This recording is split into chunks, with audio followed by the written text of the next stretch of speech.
come up with a list of 21 tips that I think everyone should know before they start their journey into 3D printing. The first tip I can give most people is to keep your printer in a stock configuration, to use a resin that is designed for your 3D printer, and to print away just like that without making any modifications or changing your resin between prints. There is a lot of modifications and resins out there, and the problem with switching too early is you don't learn what your printer can and can't do and what your resin that's made for your printer can and can't do. So you don't ever develop a baseline that you can reference or go back to if you start having any problems. So I think it's very important for everyone starting out in the 3D printing community is to just really focus on dialing in the printer that they get with the resin that it uses, and learning that to the best of their ability before moving on to more complex or different resins, different prints. Stick with simple stuff, and over time, you'll know when you're ready to try something different, and you'll be safe and confident in doing so, and you'll have much better results and a lot less print failures. The second tip I'm going to give everybody is along the same lines as the first, is that you should take extra time in learning how to dial in a resin printer's exposure settings. The way a resin printer works is it shines a light on the bottom of the resin and it hardens it for a specific length of time. Each printer requires a different amount of time based on the strength of the light, and also each resin requires a different amount of time depending on the resin. So when you get a new 3D printer, it's a great idea to start off with the high exposure settings. With each subsequent print, back it off just a little bit until you get the quality of 3D prints that you're looking for. There are also a lot of tools out there designed to help you dial in the specific exposure times for your 3D prints. You can check out my channel, I Can Build That, and there will be a tutorial on how to do this for a 3D printer. And I think if you'll follow that step, you'll have infinitely less failures. And this step does need to be done for each new printer and each new resin. However, the good thing is that once you know your settings, you can record them and you can use those settings as a baseline from then on out for that particular printer combination with that particular resin. It seems like a lot of extra work, but when you're putting 10 to 20 hours into a large print and it doesn't fail, it's well worth taking the extra 2 to 3 hours it takes to figure out the correct settings. So my third tip, and again along the same lines, is when you're printing in a workshop and you're printing large items that aren't small minifigures or miniature pieces that don't have much weight to them, you don't need heavy supports for the small stuff. But when you have a big item that has some heft to it or some weight, you're going to want to overexpose that print. And the reason for this is this print has a lot of weight to it, and it has a tendency to either separate itself from the bed or separate itself from the prior layer line just because of the amount of weight the material is placing on itself. So it's a good idea to find your base levels of exposure time, and from there, depending on the size of your print, increase those settings to accommodate for the additional weight. This will reduce the quality of your print slightly. However, my experience has been that it is negligible and it's well worth it in order to get successful prints. My fourth tip is going to be to make sure you have proper ventilation in your shop, in your home, in your garage, wherever you choose to keep your 3D printer. The smell of the resin varies resin to resin. However, most all resins have a pretty terrible smell to them. So you're going to want to make sure you can open a window, install a fan. Some of the more modern printers actually have exhaust ports where you can route a hose to ventilate it away from the areas that you're going to be in. Tip number 5, always wear your PPE, guys. Always use plastic gloves, always have eyeglasses. Try not to get it on your clothes, as if the sunlight hits it and it cures in your clothes, it can permanently damage your clothes. We all just want to be safe. It takes very little extra effort to be safe with this specific tool. And so, you know, play it safe, guys. Use the PPE, and that way we all have a good experience doing this and it doesn't develop a bad reputation. The next tip I have for you guys, when setting these printers up, the build plate needs to be perfectly level with the screen that is going to be curing the resin. This is known as leveling your build plate. And so we want to take extra time with a resin printer the first time we set it up to make sure our build plate is level. The big advantage of this printer over an FDM printer is that you can set this bed level one time and forget about it unless you start having problems. So really make sure when you're setting up your printer for the first time, or if you're having problems, you follow the manufacturer's instructions and level this bed in the best possible way, and you'll get some great prints as a result of that. Tip number 7, guys, you're going to have periods where you're not printing very often. Your resin's going to sit in its resin bottle and it's going to separate just like any other solution would if you don't use it for a long time. So before you use your resin in your resin 3D printers, you're going to want to make sure you mix it very thoroughly. This makes sure all the polymers in that solution are spaced evenly, ready to go, ready to give you a good 3D print. And that goes for resin that you leave in your bed of your printer. If it's set there for a few days, guys, go ahead and get a really soft bristle paintbrush, a plastic stir rod, something that won't scratch the screen of your 3D printer, but that you can mix the resin around inside the vat so that it's well mixed. If it's not well mixed, guys, you're going to have print failures, you're going to have poor print quality, and it's just going to be no fun. So that is something you need to be mindful of, how long your resin's gone without being agitated. If it's been a while, go ahead and mix it up. It's okay to pour your resin out of your vat back into the bottle and give it a good shake. In fact, I would recommend that if you have time.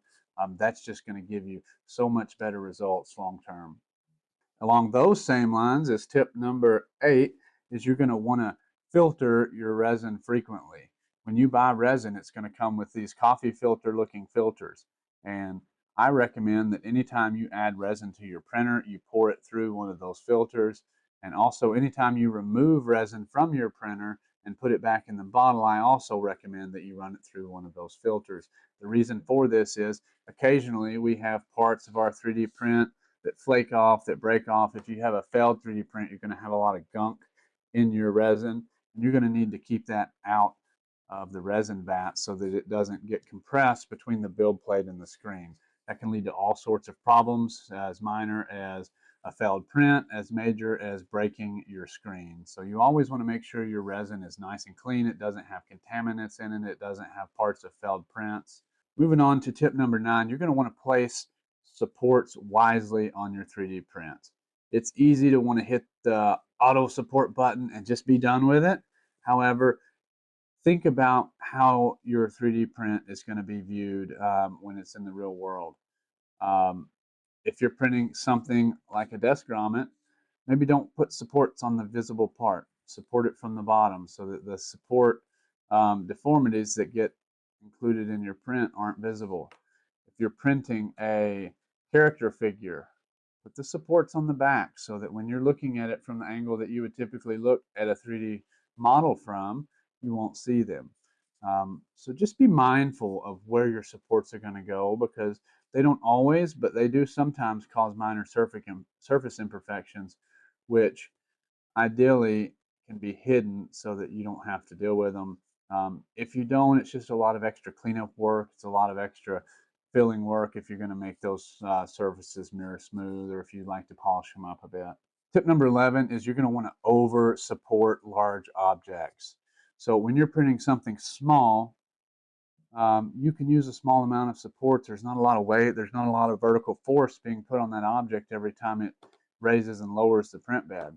However, when you're printing something very large that has a large surface area, it's going to pull a lot of force as it's pulling it up off the build plate every time. And so what that does is that increases the tension that this undergoes every time on each support. So if we only put 3 supports on this object, all that pressure is going to be pulled across 3 points, which leads to an increased likelihood of your print failing. You know, overbuild supports on heavy objects. Put a few hundred, put a lot. Make it so that you can clean up a few support spots versus having to clean up your resin vat because your whole print failed. Increase your supports for large objects, guys. That is going to save you a lot of headache. If you're using a printer in a shop, you're probably not printing minifigures that weigh absolutely nothing. You're probably trying to print functional parts that use a lot of resin. So it's going to save you guys time and money just by adding extra supports to the big stuff you print. All right, tip number 11. When we are washing our 3D prints, that removes all the uncured resin from our prints. The life of your isopropyl alcohol that we use to wash these objects in is very dependent on how much resin it has to clean off. So over time, the effectiveness of your wash station or wash bucket, whatever you're using, it will deteriorate over time. So the tip is when you're going to wash a 3D print, go ahead and remove a lot of the support structure before you place it in your wash bath. That will reduce the amount of resin that needs to be dissolved from your object, and that will increase the life of your isopropyl alcohol or water, whatever you're using in your wash bath to clean these prints up. Tip number 12, guys, is if you're worried about your surface finish quality, you can still add thick supports, and my recommendation would be to cut them long before you wash your item. And the reason for that is if you leave the supports long, you wash your item, then you can simply sand those supports down to even with the surface level. That way you don't have divots that you need to fill. It's a lot easier to sand them down than it is to break them off and try to fill in all the little voids that might leave down the road. So take a nice pair of sharp cutters and cut the support just a little bit above surface area. And then once you wash it, once you get it cleaned up, you can easily sand that down with some sandpaper or a file and get it to where it's a perfectly smooth surface. Tip number 13 is going to be to sand your supports or any imperfections you have that you need to sand before you cure your 3D print. Once you cure the outer layer of your 3D print, it creates a hard exterior shell on that print, making it a lot more difficult to remove material.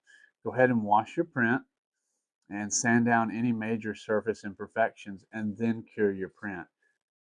This will save you time in the sanding process. Nobody, I don't care who you are, likes to sand, and so that's going to make that step take less time. Tip number 14, keep an eye on your print process. It's okay to walk away from your 3D printers, but when you're getting started, you want to watch your printer for failures. You want to watch it for errors. That way you learn the printing process. As you build confidence, you can leave your printer for extended amounts of time and know with a high degree of likelihood that your printer is going to succeed in the print. However, when you first get started, it's very likely that you'll make a few mistakes, and you'll want to catch those as early as possible to save time, to save money, to save resin, and to hopefully prevent any problems that may occur with a failed 3D print in the resin printer. Tip number 15, guys, when you're washing your 3D print, try to use a high concentration of isopropyl alcohol. They have different concentrations ranging from 50% all the way up to 100%. I personally recommend using 99% or greater isopropyl alcohol. This will increase the effectiveness of your cleaning, and it will also keep your concentration strong as it evaporates from the solution. So alcohol will evaporate faster than water.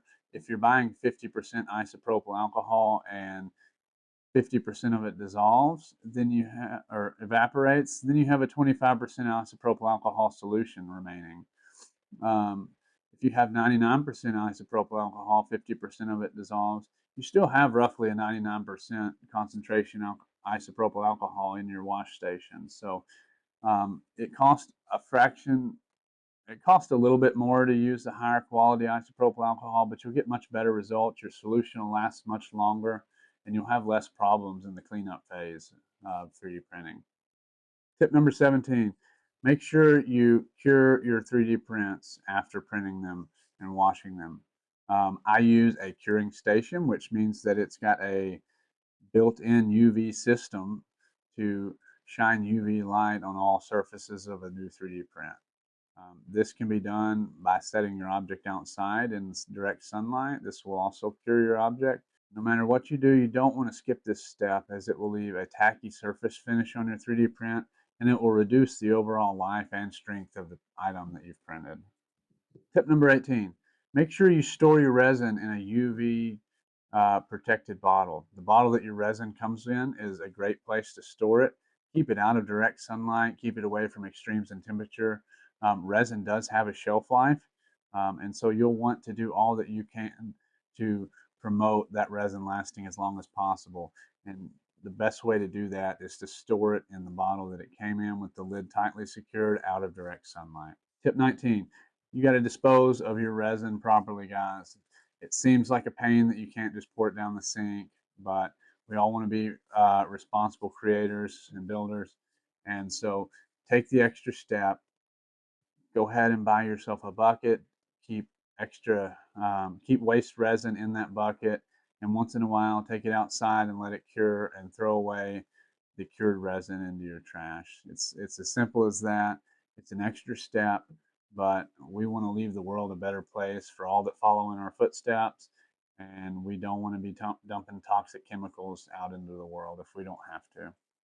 Tip 20, if you're going to make an item that will be mass produced, something that you're trying to sell, something that you want to get out into the world that you want to make a lot of copies of, go ahead and take time to tweak your supports and your orientation of your 3D printed item in the software that you're using.